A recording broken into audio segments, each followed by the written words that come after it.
Hi folks, Kevin here. Well, it's December 25th, 2017, and Merry Christmas and Happy Holidays to everyone out there. I really appreciate everyone tuning in and checking out this video channel and leaving comments and questions. And over the next few weeks, I'm going to try and go back over time when I didn't respond to comments and questions because I was a bit overwhelmed. And today I'm going to go ahead and try to respond to two questions that have been asked recently. The first question is, are you vegan? And I think that applies to both Thea and I. And I'll nod my head in response to the question, but at the end of this little episode, I'm going to go over the terms and tell you where I feel I fit in with the topics based on the terminology and perceived definitions for these terms. So first off, what I'd like to say is the term diet. When I'm talking about our diet, I'm talking about our lifestyle, not what people would typically think about as a diet as being something that would be a period of time that you would select a specific type of diet that you would be on to accomplish some tasks. Like this time of year, people make New Year's resolutions to lose 20 pounds, and they may select any number of various diets to go ahead and accomplish that task.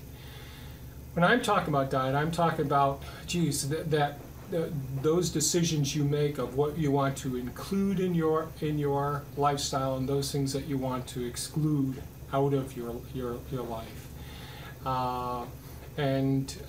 So enough said about that. So I'm really talking about what is the diet, our lifestyle, and what are things that are important to us. Well, in previous videos, I've talked a little bit about our history.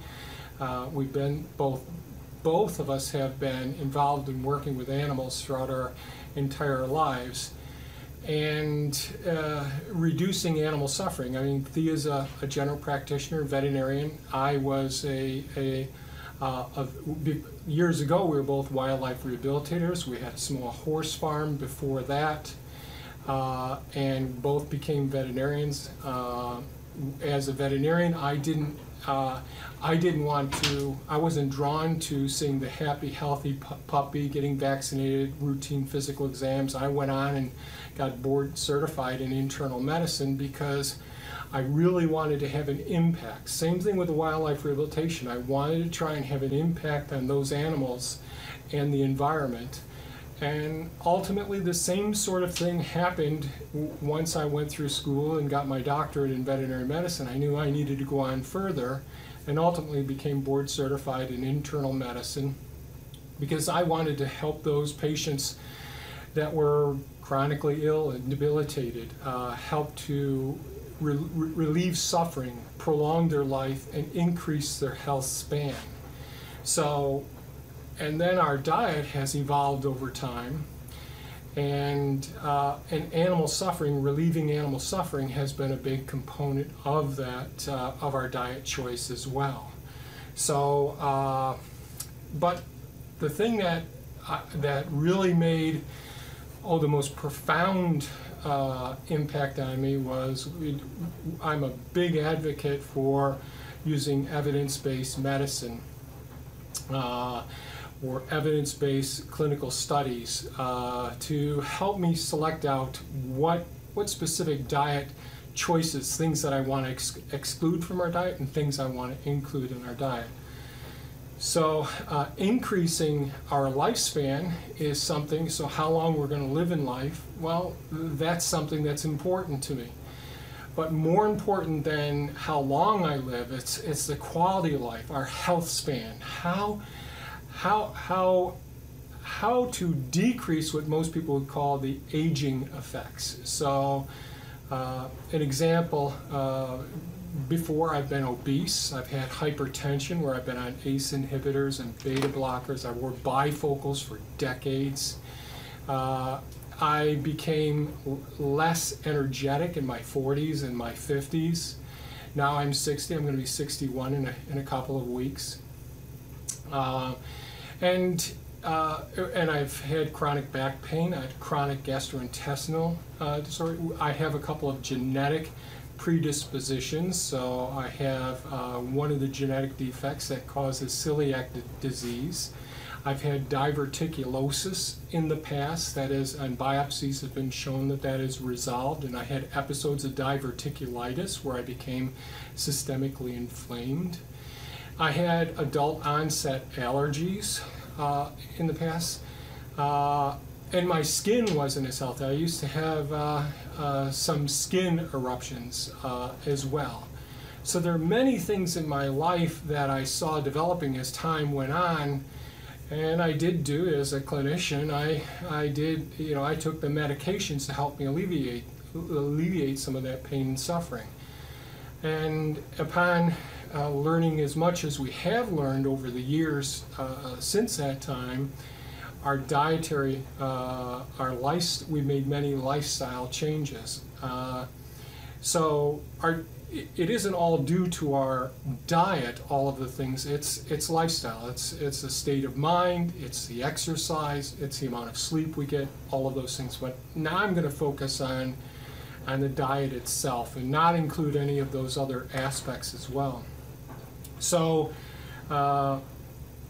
6 of the top 10 leading causes of death and disability in the United States are.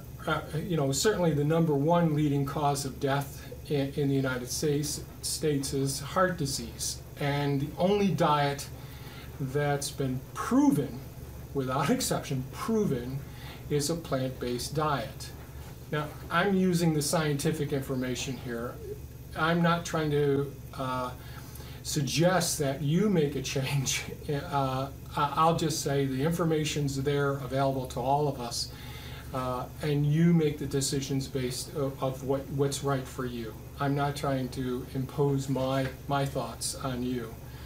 However, the diet that we've chosen certainly has been shown to treat, prevent, and reverse heart disease, cancer, diabetes, chronic inflammatory conditions, and gastrointestinal diseases, as well as a variety of other disorders as well. But there's strong clinical evidence and other animal studies that suggests other diseases as well.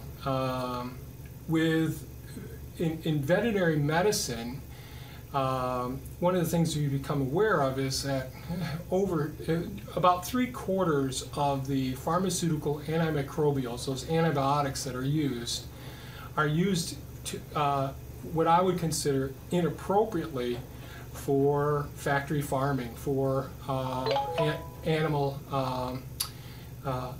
growth and development, for the animal industries, to put food on our tables. And that promotes antibiotic resistance as a result of that, which is an increasing problem in the United States. So that's a big issue. Climate change, certainly, there's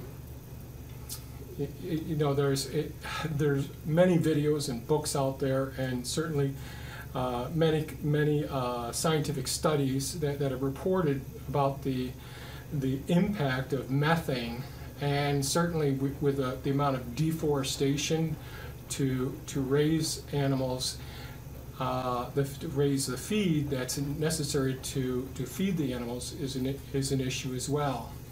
I'm also pretty practical about things.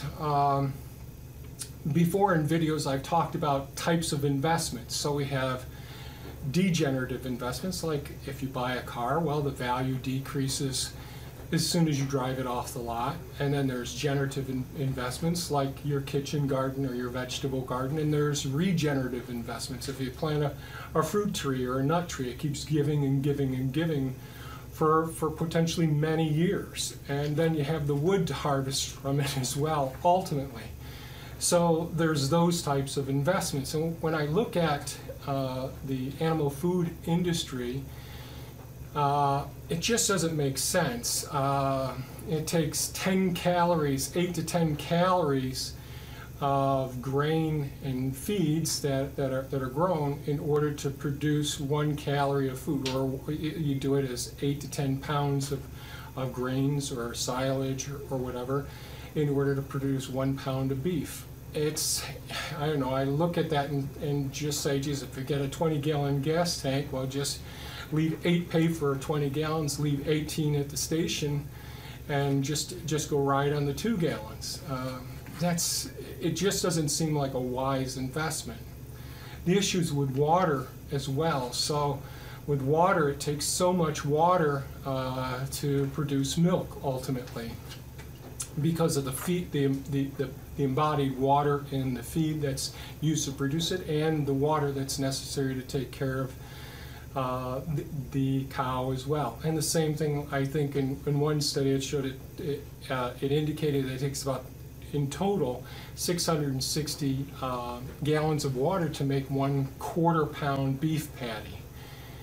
So that's an issue. And then there's non-point sources of pollution. So we get agricultural runoff that that basically affects our streams, rivers, our aquifers as well, where we're getting pollution. We're getting oxygen-free dead zones in the oceans as well. The deforestation that happens in order to grow some of these crops necessary to support the livestock. And historically, many of the diseases that affect us, smallpox, chickenpox, the flu, all of these are related to and developed as a result of our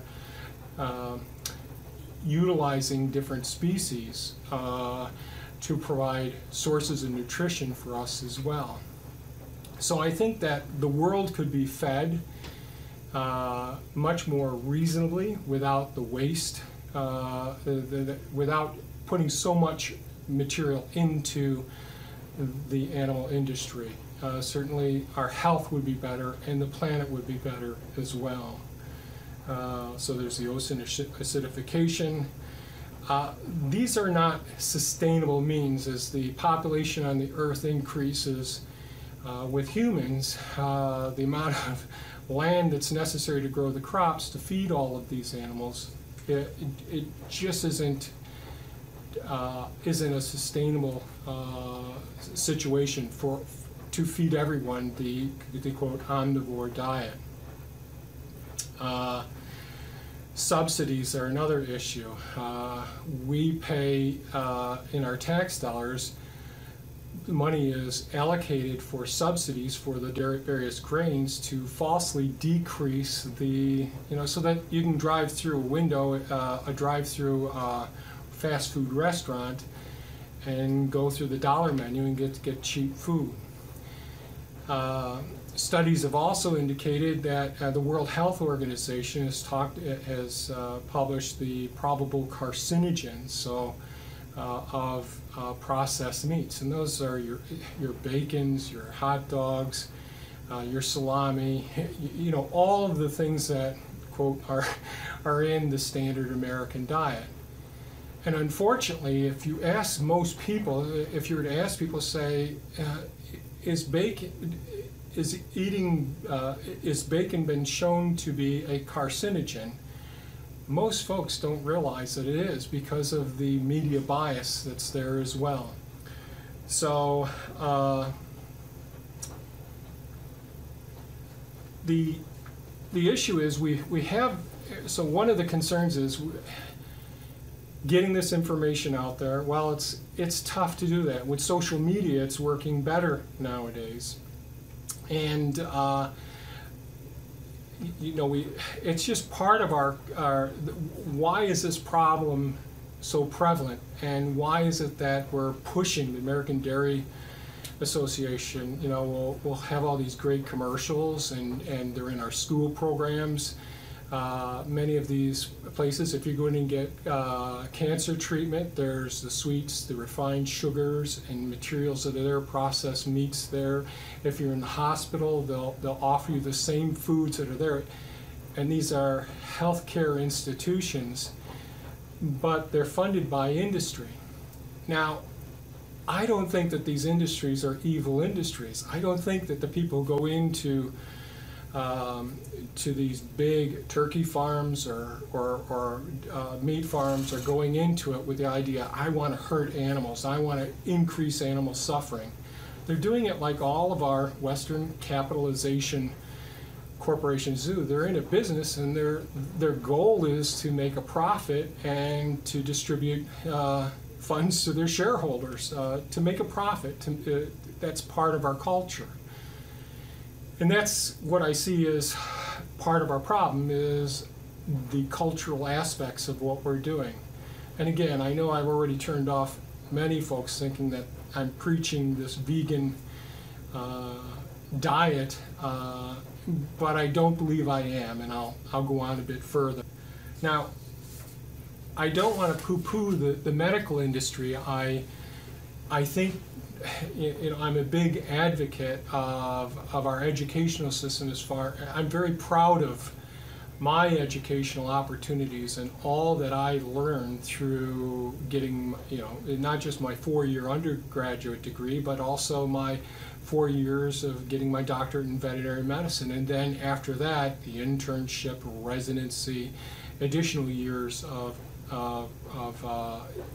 acquiring more and more information. So there's tremendous amount of beneficial impact as a result of that. If you're in a trauma and you get lacerations, fractures, pulmonary contusions, whatever it may be, there's nothing that really replaces Western medicine. It is absolutely fantastic.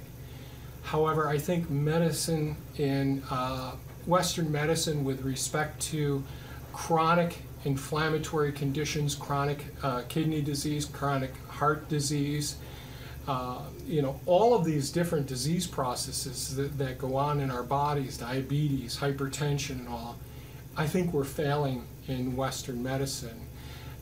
So many of these ailments, these disease processes can be prevented and reversed by appropriate lifestyle changes, and that includes the diet, as I defined earlier.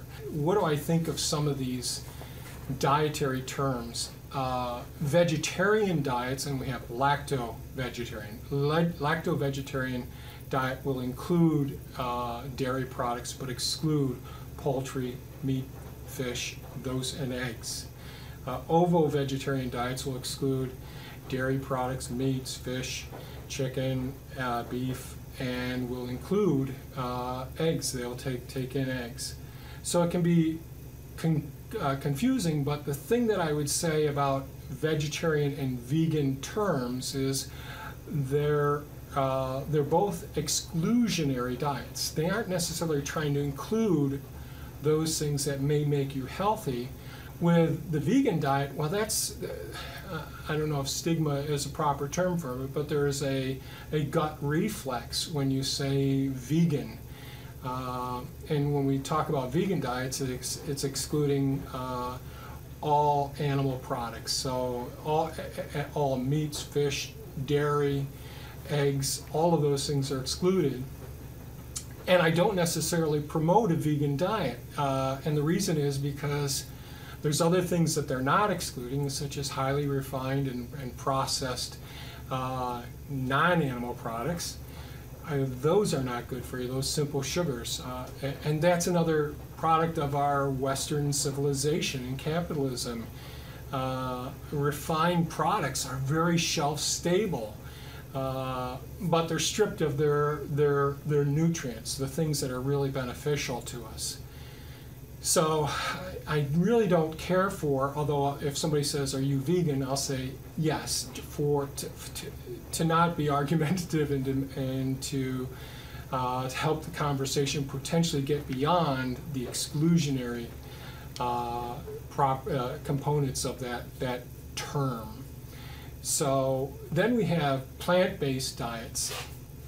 Both plant-based and whole food plant-based diets don't absolutely exclude But they want to minimize the amounts of dairy, eggs, and fish and oil. But they're also trying to decrease highly refined preservatives, those sorts of things, and oils, simple sugars, all of those things, excluding those things. So I'm more in line with the idea of being considered a whole food plant-based consumer.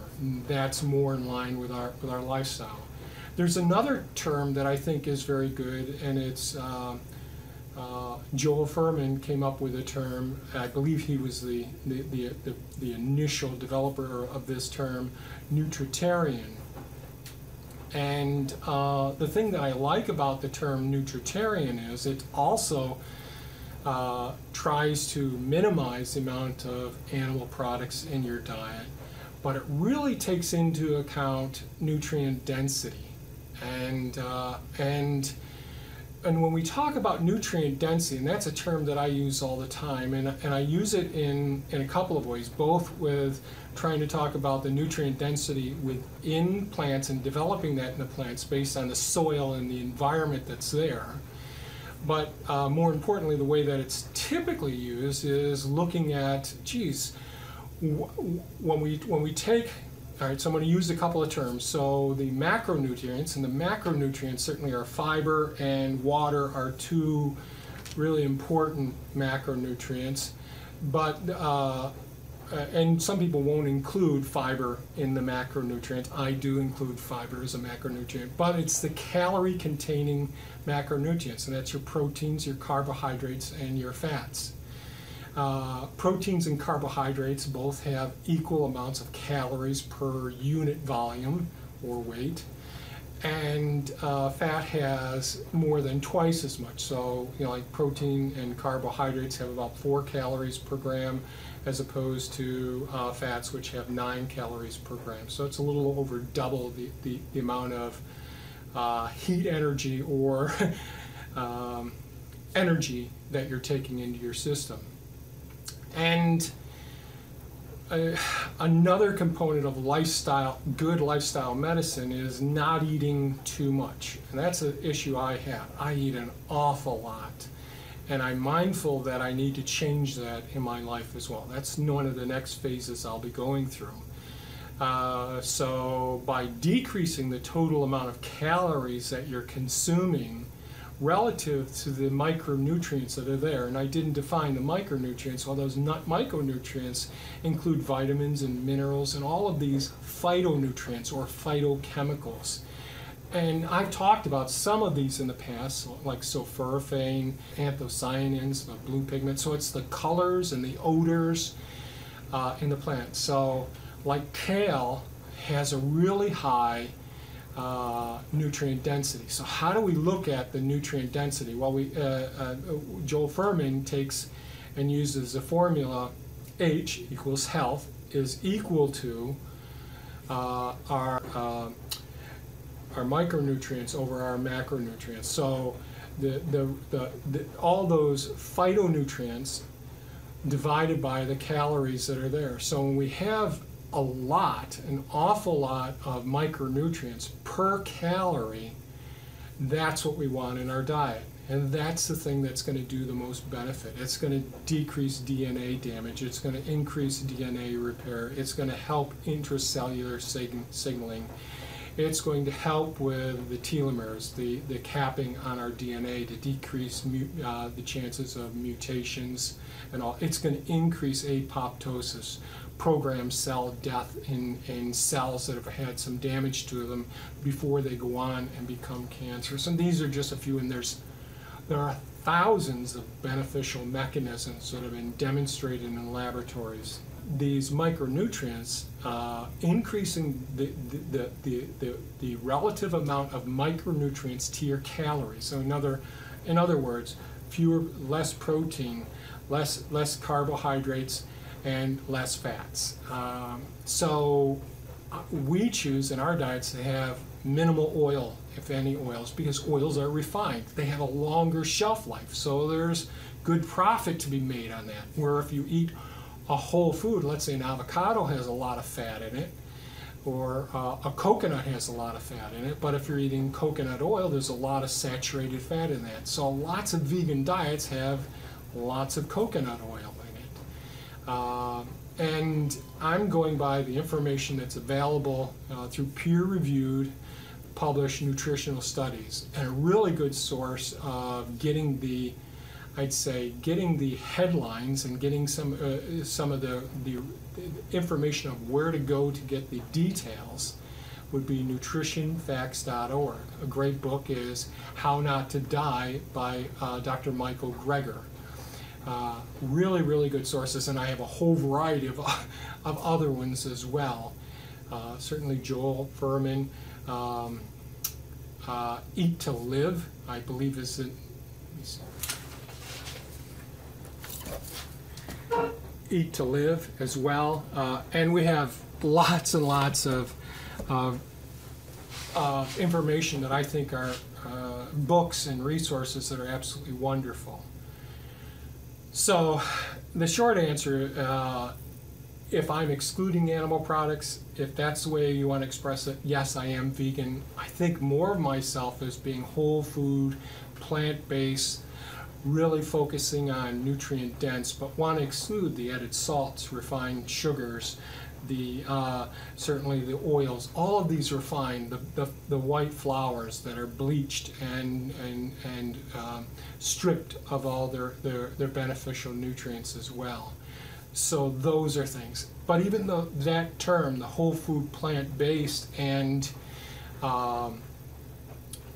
potentially even nutritarian, maybe nutritarian does include this, but mushrooms aren't included in whole food plant-based, and I think that's really good if mushrooms are handled in such a way that they're getting the sunlight exposure. Then they're going to have the vitamin D, which is also necessary.